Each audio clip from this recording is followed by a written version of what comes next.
We're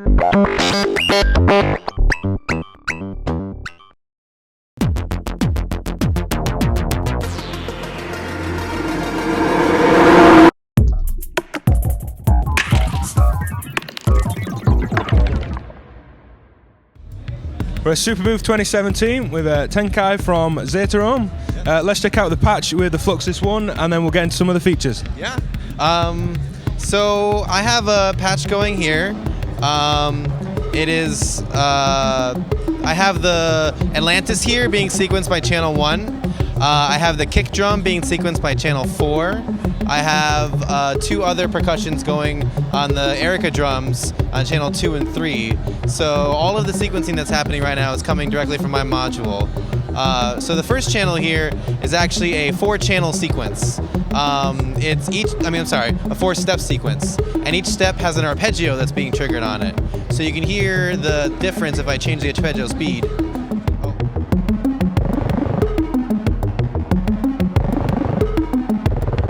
So I can change the arpeggio speed, I can change the arpeggio intervals, I can change the number of octaves that it goes over.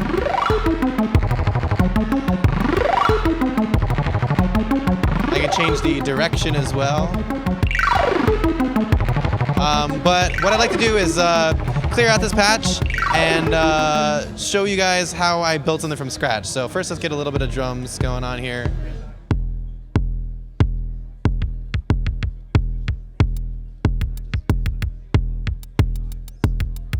So we got a beat going, and you hit the step to activate it. It's Zoc style, so have a 2-step sequence going, and then I change the pitch by turning the knob.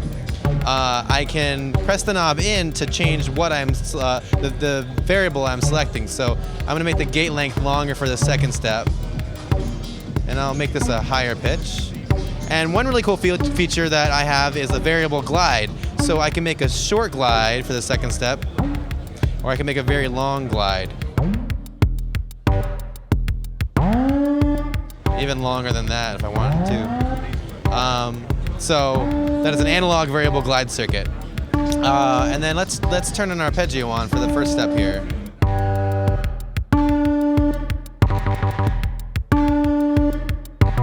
So that's a major chord, a minor chord, a minor 7th chord. But let's do a major 7th chord.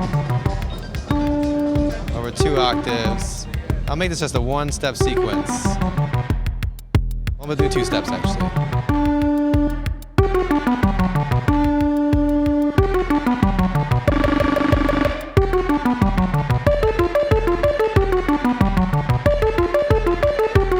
And then let's add a little bit of modulation. I can do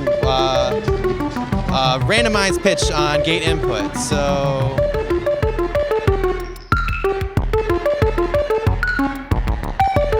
then we can do some y-axis modulation.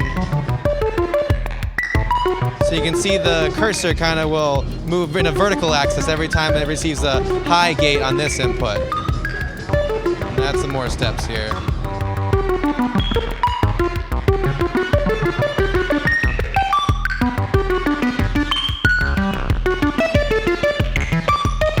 And then of course we have save and recall, so I can go back to one of the other patches we were working with.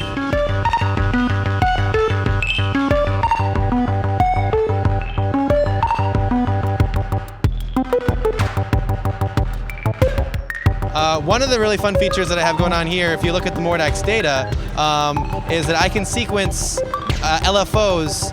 Each step I can change an LFO that's coming out of the secondary output of the sequencer. So right now I have a sloped square wave, which is turning into a regular square wave, and the amplitude is changing slightly as well. I think there's actually 3 different oscillators going on there.